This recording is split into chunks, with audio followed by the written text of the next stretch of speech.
अगर आपके बच्चे भी चावल से बनी हुई कुछ चीज़ों की डिमांड करते हैं और रखे हुए हैं घर में बहुत सारे चावल, तो इस रेसिपी को ट्राई करिए। आप चाहें तो इन्हें बच्चों के लंच बॉक्स में दे सकते हैं या कुछ चटपटा खाने का मन करता है तो ये देखिए बहुत ही टेस्टी और बहुत ही यमी ये रेसिपी बनने वाली है केवल चावलों से।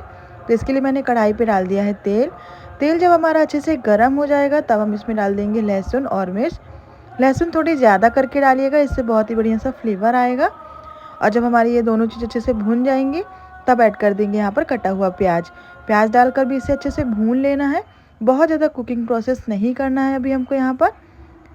अब इसमें डाल देंगे हम कटी हुई गाजर, साथ में इसमें डालेंगे हम कटी हुई शिमला मिर्च भी।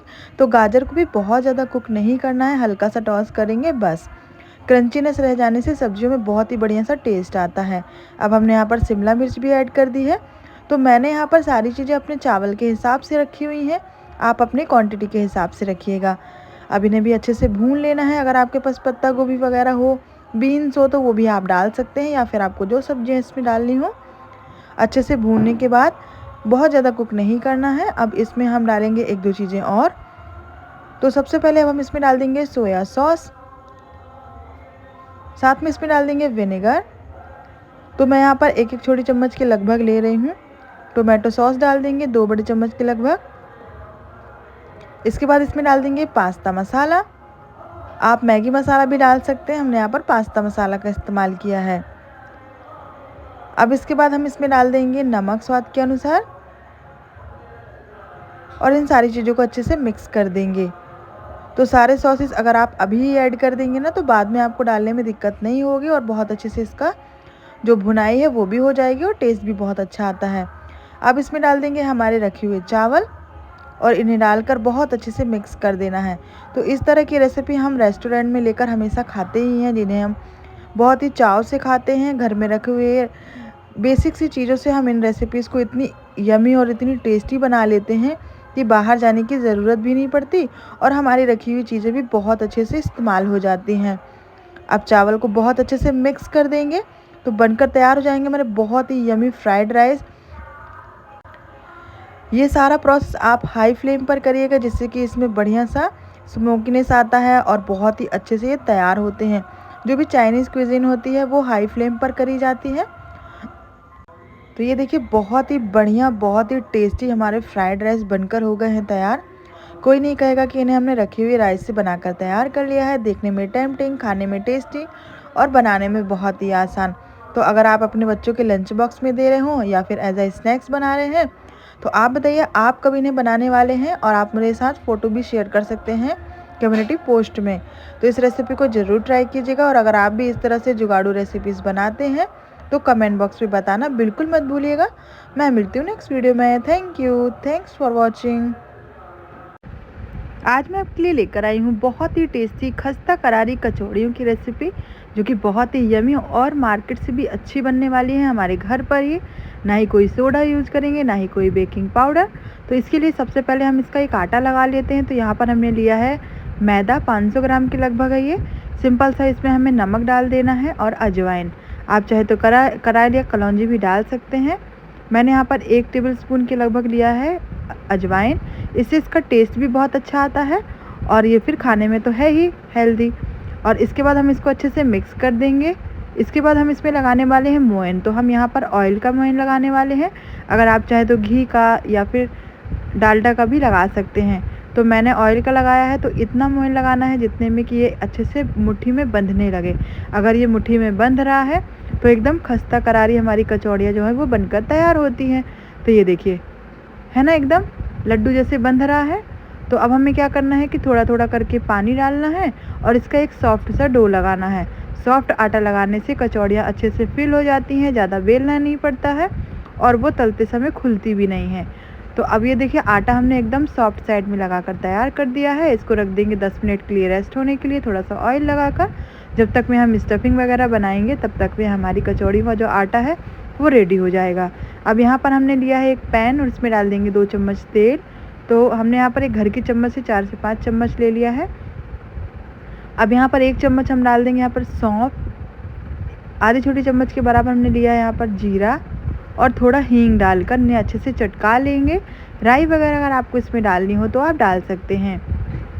मसाले हमें एकदम धीमी आंच में करना है और एकदम हल्के-हल्के हम इसको भून लेंगे। अब इसके बाद हम इसमें ऐड कर देंगे 2 कटी हुई हरी मिर्च और इन्हें भी अच्छे से भून लेना है। तो ये जो कचौड़ियों का मसाला है, आप चाहें तो इनसे पराठे भी बना सकते हैं और इसे आप कचौड़ी में तो बना ही सकते हैं। अब जब हमारी मिर्च भून जाएंगी तब इसमें एक बारीक कटा हुआ हमने प्याज भी ऐड कर दिया है और इसको भी अच्छे से भून लेंगे। मसाले भुनने में बहुत ज़्यादा समय नहीं लगने वाले हैं। हाई टू मीडियम फ्लेम पर आप इन्हें भून लें और अच्छे से हमें इन्हें कुक होने देना है। कोई भी मसालों को ओवर कुक नहीं करना है। अब इसके बाद हम यहाँ पर ऐड करने वाले हैं 1 कटोरी मटर। अगर आपके पास फ्रेश मटर ना हो तो फ्रोज़न मटर भी ले सकते हैं और इन्हें भी हमें अच्छे से भून लेना है। और देखिएगा जो ये स्टफिंग है ना, वो झटपट से बनकर तैयार हो जाएगी, बहुत ज़्यादा समय नहीं लगता है। अगर आपने एक बार आटा लगा कर रख दिया, बस फटाफट आपको स्टफिंग बनानी है, हो गया। अब इसमें डाल देंगे नमक स्वाद के अनुसार। मटर के साथ साथ ही हमारे मसाले भी भुन जाएंगे, तो आप ये सारी चीज़ें इसके साथ में ही कर लें। अब हल्दी पाउडर डाल देंगे 1/4 टीस्पून के बराबर। आधा टीस्पून हमने डाल दिया है काश्मीरी रेड चिली पाउडर। 1 चम्मच डाल देंगे धनिया पाउडर और इसको अच्छे से मिक्स कर देंगे। आमचूर पाउडर और गरम मसाला पाउडर हम यहाँ पर बाद में ऐड करने वाले हैं। तो सारे मसाले धीमी आंच में भून लें, जिससे कि मटर के साथ साथ सारे मसाले भी अच्छे से कुक हो जाएंगे और आपको फिर ज़्यादा अलग से नहीं करना पड़ेगा। अब इसके साथ में हम डाल देंगे ये बेसन। तो ये कच्चा ही बेसन है। मटर के साथ साथ मसाले के साथ साथ हमारे बेसन भी भुन जाएंगे। बेसन डालने से इसमें बाइंडिंग भी आएगी और कचौड़ियों में बेसन डाला ही जाता है, उससे इसमें बहुत ही बढ़िया सा टेस्ट आता है। तो अगर आपके पास भुना हुआ बेसन है तो वो ऐड कर लीजिए, वरना आप यहाँ पर सिंपल वाला भी ले सकते हैं। तो अब हम इन्हें बहुत अच्छे से भून लेंगे। यहाँ पर गैस का फ्लेम आप लो कर दीजिए। पानी वगैरह डालने की ज़रूरत नहीं है और ना ही आपको कोई तेल ऐड करना है, बस धीमे धीमे आप इसको भूनने दें। अब जब मसाले अच्छे से भून गए हैं तब इसमें डाल देंगे हम आमचूर का पाउडर आधी छोटी चम्मच गरम मसाला पाउडर और इन सारी चीज़ों को बैलेंस करने के लिए इसमें डाल दिया है 1 चम्मच के लगभग चीनी। तो 1 छोटी चम्मच चीनी डाले हैं, इससे सारे जो टेस्ट है वो बैलेंस हो जाएंगे। तीखा हमने अपने घर के हिसाब से डाला है, आप ज़्यादा तीखा खाना चाहते हैं तो रेड चिली पाउडर जो नॉर्मल वाला होता है वो भी डाल सकते हैं। सारी चीज़ें डालने के बाद मसाला हो गया एकदम रेडी। अब यहाँ पर हमने लिए हैं उबले हुए आलू और इन्हें हम डायरेक्ट ही इसमें मैश करने वाले हैं। तो जितने भी आलूओं को आपको डालना हो ग्रेटर से ग्रेट करके डाल दें, हाथों से भी फोड़ कर डाल सकते हैं, लेकिन इसमें बिल्कुल भी लम्स ना रह जाए, इसलिए हमने यहाँ पर ग्रेटर का इस्तेमाल किया है। तो नॉर्मल साइज़ के हमने 4 से 5 सारे आलू को अच्छे से ग्रेट कर लिया है। अब इसे अच्छे से मिक्स कर लेंगे, पोटैटो मैशर से मैश कर लेंगे कि जिससे कि ये जो मटर वगैरह है थोड़े से सॉफ्ट हो जाएं और मैशअप हो जाएं। तो सारी चीज़ों को बहुत अच्छे से अब हम मिला लेते हैं। मसाले भी ऐड हो गए हैं, सारी चीज़ें ऐड हो गई हैं। अब इसको मिक्स करना है, थोड़ा भूनना है और लास्ट में हम इसमें फ्रेश धनिया डाल देंगे। तो इन सारी चीज़ों को भी अच्छे से मिक्स कर लेते हैं। तो ये देखिए पोटैटो मैशर से मैश करने से बहुत ही बढ़िया से हमारे जो आलू हैं मैशअप भी हो गए हैं, भुन भी गए हैं और लास्ट में डाल दिया हमने इसमें ढेर सारा फ्रेश धनिया और इसके बाद भी इसको अच्छे से मिक्स कर देंगे। अब स्टफिंग को हमें अच्छे से ठंडा करना है और इसके बाद हम इसके बॉल्स जैसे बना लें या फिर डायरेक्ट भर लें कचौड़ियों में, वो आपके ऊपर है। बेसन डालने से ये देखिए बढ़िया सा लटपटा सा मसाला बनकर तैयार हुआ है। बिल्कुल भी आलू बिखरे बिखरे नहीं है हमारे और इसमें बिल्कुल भी पानी वगैरह डालने की आपको कोई ज़रूरत नहीं है। आलू के मॉइस्चर में ही ये अच्छे से मिक्सअप हो जाएंगे। अब हम स्टफिंग को रख देंगे प्लेट में और इसको होने देंगे थोड़ा सा ठंडा और इसके बाद हम इसकी बॉल्स जैसे बना लेते हैं। तो होता क्या है कि अगर आप इसको बॉल जैसे बना लेते हैं ना तो आटा फिर ख़राब भी नहीं होता है स्टफिंग करते समय और इससे थोड़ा ईजी हो जाता है। तो बिल्कुल छोटे छोटे मीडियम साइज़ के बॉल्स बना लें। सारे ही आलू हम जो है ऐसे ही तैयार कर लेंगे। तो ये हमारे कचौड़ी की स्टफिंग हो गई है तैयार। आटे को देखिए बहुत ही लचीला हो गया है। इससे क्या होगा, बिल्कुल भी आपको मेहनत नहीं करनी पड़ेगी, चाहे आप जितनी भी कचौड़ियाँ बना लें। अब इसके मीडियम साइज़ के बॉल्स कट करना है। तो हमने नॉर्मल साइज़ की कचौड़ियाँ बनाई हैं जैसे कि मार्केट में मिलती हैं। अगर आपको इसी में से मिनी कचौड़ी बनानी है तो बिल्कुल छोटे छोटे साइज़ के पोर्शन में ले लें, बड़े साइज़ की बनानी है तो इसी तरह से। अब इसको बढ़िया से हम कटोरी जैसे बना लेंगे और इसके अंदर भर लेंगे हमारी वो जो मसाले वाली बॉल्स है।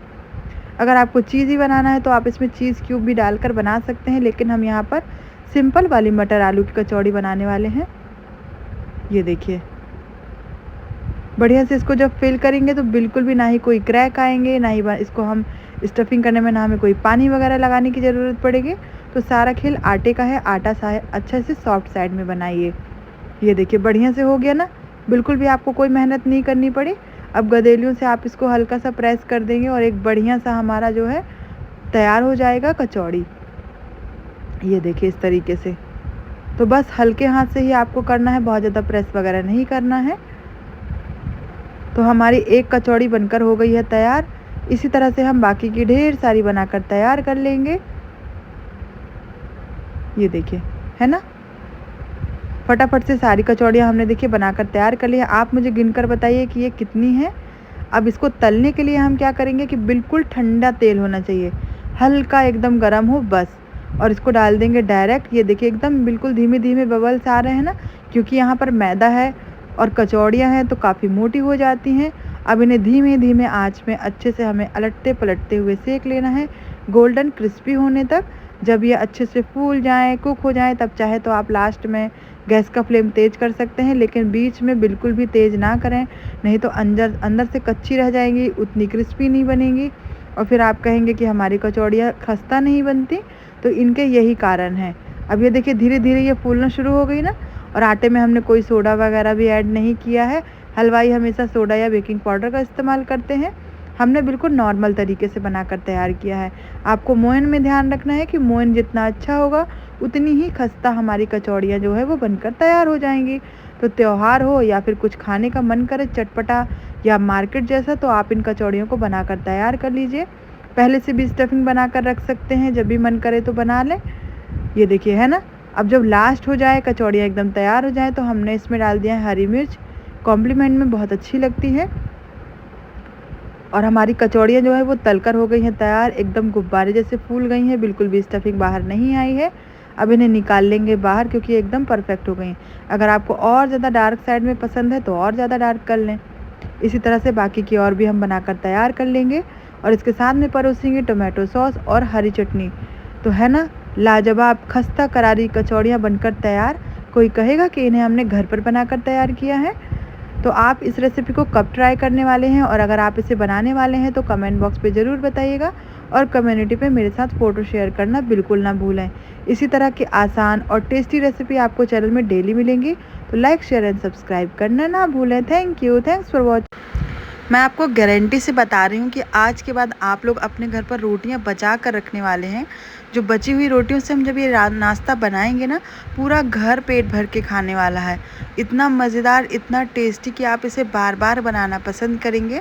तो मेरे पास ये कुछ रोटियाँ रखी हुई हैं, इन रोटियों से हम बनाने वाले हैं इस नाश्ते को। तो इसके लिए मैंने 2 चम्मच तेल लिया है पैन में, और इन्हें हमने बढ़िया से सेक लेना है, इतना कि एकदम कुरकुरी हो जाए। तो बहुत ज़्यादा मेहनत नहीं करना है इसको बनाने के लिए, बस सिंपल सा हमें इन्हें इस तरह से क्रिस्पी कर लेना है। तो कोई कटिंग नहीं, कोई चॉपिंग नहीं, कुछ भी नहीं करना है, बस हल्का से इन्हें हमें क्रिस्प कर लेना है। एकदम क्रिस्पी होने तक फ्राई कर लें। जितनी भी रोटियों से आप इन्हें बनाना चाहते हैं बना लें। ये देखिए ये एकदम से कुरकुरी हो गई ना। तो इसी तरह से जितनी भी रोटियों का बनाना चाहते हैं आप उस हिसाब से बना लें। ये हमारी रोटी एकदम क्रिस्पी हो गई है। अब हम इसी तरह से और भी क्रिस्पी कर लेंगे। तो इन्हें सेकने में भी ज़्यादा समय नहीं लगता, बस तेल गरम होना चाहिए, बस इतने में ही झटपट से तैयार हो जाएगा। और इसके ऊपर जो आपको असेंबलिंग करनी है वो आपके ऊपर है, आप इसके ऊपर क्या टॉपिंग करने वाले हैं। तो झटपट से ही बनेगा ये वाला नाश्ता। अब सारी रोटियों को हम इस तरह से सेक लेंगे। तो मैंने यहाँ पर 4 रोटियाँ सेकी थी, और जितने हिसाब से आपको रखना हो, क्योंकि एक रोटी में ही बहुत सारा पेट भर जाता है, क्योंकि काफ़ी हम इसमें चीज़ें ऐड करने वाले हैं ना। तो ये देखिएगा बहुत ही क्रिस्पी करारी हमारी रोटी हो गई है तैयार। अब इसे निकाल लेंगे, और ये एकदम क्रिस्पी से ही होने देना है, एकदम गोल्डन कलर की ही होने देना है हमें इसे। तो ये बढ़िया से सेक के हो गई है तैयार। जितनी और भी हैं हम उतनी भी इसी तरह से सेक कर तैयार कर लेंगे।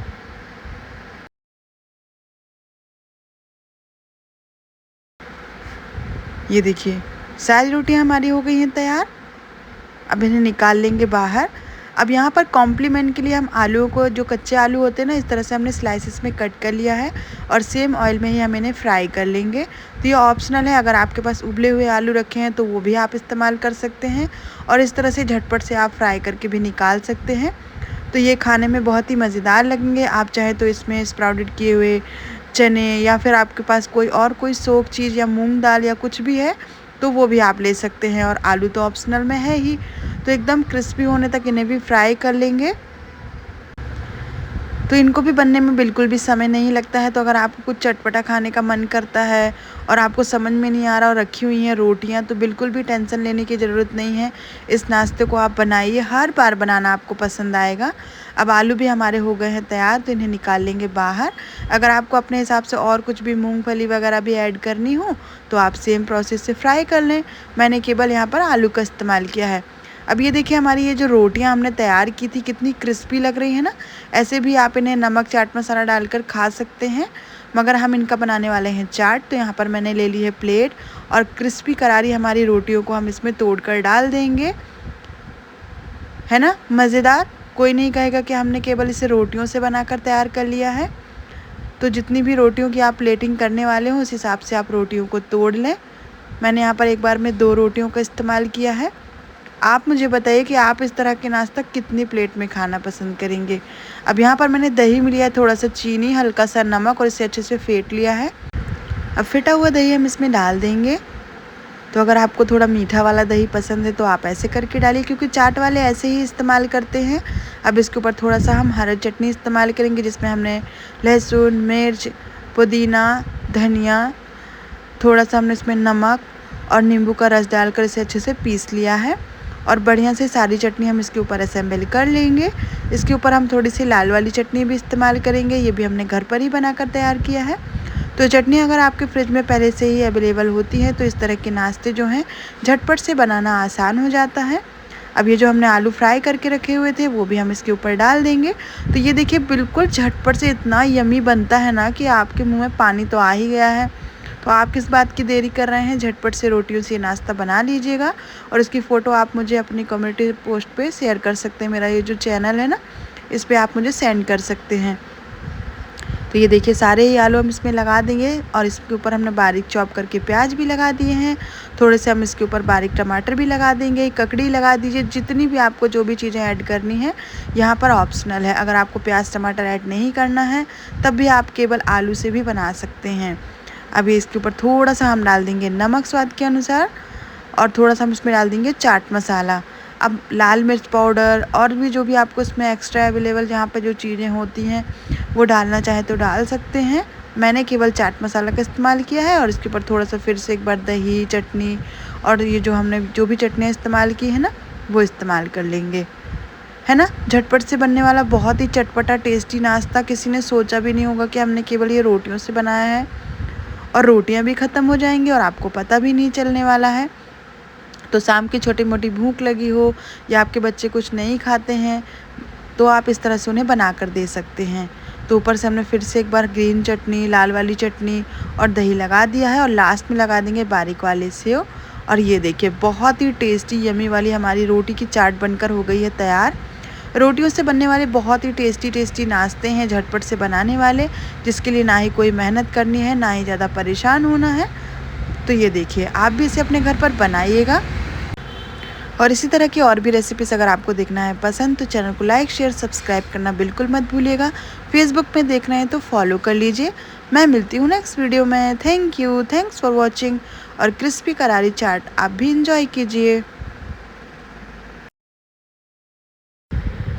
आज मैंने अपने बच्चों के लिए बनाया है कुछ एक ऐसा हेल्दी वाला रेसिपी जिसे आप बच्चों के टिफ़िन में दे सकते हैं, लंच में बना सकते हैं, या कोई मेहमान आए या फिर हस्बैंड के टिफ़िन में दे सकते हैं, या फिर खुद के लिए बनाइए।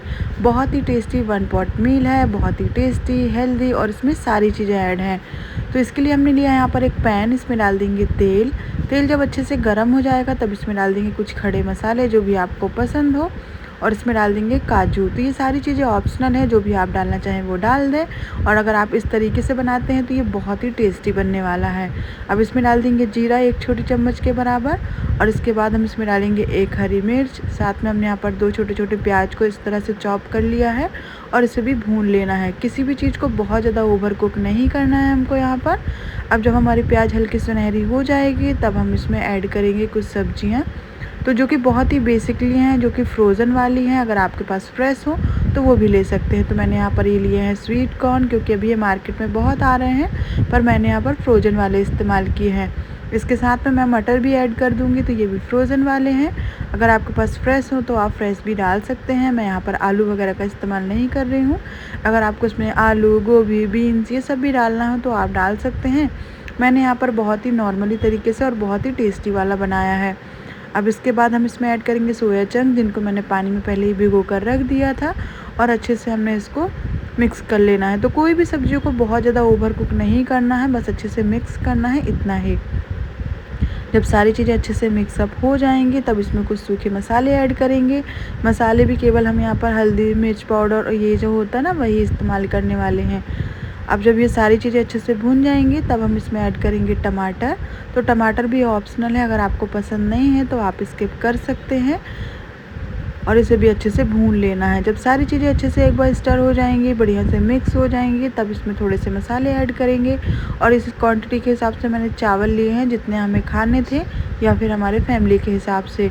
आपके घर में जिस हिसाब से फैमिली हो उस हिसाब से आप चावल ले सकते हैं, और सब्जियों की क्वान्टिटी भी। अब इसमें डाल देंगे नमक स्वाद के अनुसार।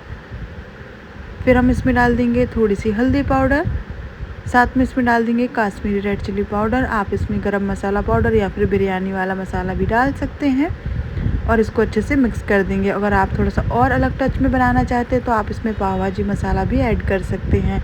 सारी चीज़ों को बहुत अच्छे से हमने मिक्सअप कर लिया है। अब इसमें भिगोए हुए चावल डाल देंगे। तो मैंने यहाँ पर 4 कप चावल लिए हैं, जिसमें हम 4 से 5 कप के लगभग पानी डाल देंगे, और इसे अच्छे से हम कुक होने देंगे। आप इसे कुकर में भी बना सकते हैं, लेकिन खुले बर्तन में बनाने से चावल ज़्यादा खिले खिले बनते हैं। तो जब सारी सब्ज़ी अच्छे से मिक्स हो जाएंगी तो मैंने यहाँ पर ये चावल लिए हैं, इसे भी अच्छे से भिगोकर धोकर हमने पहले ही रख दिया था। चावल को पहले अच्छे से भूनेंगे और इसके बाद हम इसमें पानी डालेंगे। चावल भूनने से बहुत ही बढ़िया टेस्ट आता है। तो कभी भी अगर आप पुलाव बना रहे हैं तो चावल को पहले सारी चीज़ों के साथ मिक्स कर लीजिए, भून लीजिए 1-2 मिनट के लिए, और इसके बाद आप इसमें पानी ऐड करिएगा। तो अब इस सारी चीज़ों को अच्छे से मिक्स करने के बाद हम इसमें ऐड करेंगे पानी। तो आपके चावल जितने पानी लेते हैं उस हिसाब से ही डालिएगा। अलग अलग जगह पे अलग अलग पानी का इस्तेमाल होता है और अलग अलग चावल होते हैं। ये पुलाव वाले चावल हैं तो उस हिसाब से इसमें पानी डालेंगे। तो देखिए मैंने यहाँ पर 4 से 4.5 गिलास के लगभग पानी ऐड कर दिया है अपने चावल के हिसाब से। अब सारी चीज़ों को अच्छे से मिक्स कर देंगे, इसमें एक बॉयल आने देंगे, और इसके बाद हम इसको ढककर मीडियम फ्लेम पर छोड़ देंगे। 10 मिनट के अंदर ये बनकर तैयार हो जाएंगे। तो कभी भी अगर आपके बच्चों को समझ में नहीं आ रहा है कि लंच बॉक्स में क्या रखें, और वैसे भी बच्चे सब्जियां पसंद नहीं करते हैं ना, तो इस तरह की रेसिपी अगर उनको मिलती हैं तो वो झटपट से सारा फिनिश कर लेते हैं, बिल्कुल भी लंच बॉक्स वापस नहीं आता। और उनके स्कूल में भी ये इस तरीके के लंच बॉक्स कभी भी मना नहीं किए जाते हैं। और अगर आपके घर में मेहमान आ रहे हैं तब भी आप उनके लिए 1 पॉट मील बना सकते हैं। ये देखिए बढ़िया से सारी चीज़ों को मिक्सअप कर लिया है हमने। अब इसको हम थोड़ा सा बॉईल होने देते हैं और इसके बाद हम इसको ढक देंगे। तो ये देखिए बढ़िया से इसमें बॉईल आना शुरू हो गया है। जैसे ही बॉईल आना शुरू हो जाए तभी हम इसको अब मीडियम फ्लेम पर और ढक देंगे। 10 मिनट के बाद हम चेक करेंगे तो ये चावल बहुत अच्छे से खिले खिले हो जाएंगे, और आप देख सकते हैं कलर देखते ही खाने का मन कर रहा है। अगर आप थोड़ा ज़्यादा करके पानी डालेंगे तो भंडारे वाली खिचड़ी बन जाएगी। तो अगर आपको थोड़ा खिचड़ी साइड में पसंद है तो आप वैसे भी बना सकते हैं। अब हमने इसको ढक कर गैस का फ्लेम बिल्कुल लो कर दिया है, और ये देखिए 10 से 12 मिनट के अंदर ये कितना खिला खिला बनकर तैयार हो गया है। हमने ऊपर तक भर दिया था इसलिए थोड़ा इस तरह से बना है। आप ज़्यादा बड़े बर्तन में या कम क्वांटिटी में बनाएंगे तो फिर आप देखिएगा एकदम खिले खिले चावल, सारी चीज़ें एकदम अच्छे से मिक्स। बॉईल करने से क्या होता है, सारी चीज़ें एक तरफ से स्प्रेडेड होती है, ऊपर ऊपर नहीं रहती। चावल एकदम हमारे खिले खिले तैयार हो गए हैं, कोई कच्चे नहीं हैं। तो लीजिए बनकर तैयार है बहुत ही टेस्टी वाले पुलाव। देखते ही खाने का मन कर रहा है ना। तो आप भी इसे अपने बच्चों के लिए लंच बॉक्स पे ज़रूर बनाइएगा, या फिर आप नाश्ते में बनाएं या फिर लंच में। तो इस रेसिपी को ज़रूर ट्राई कीजिएगा, और रेसिपी पसंद आए तो वीडियो को लाइक शेयर सब्सक्राइब करना बिल्कुल ना भूलें। फेसबुक में देख रहे हैं तो फॉलो भी कर लीजिएगा। मैं मिलती हूँ नेक्स्ट वीडियो में। Thank you, thanks for watching.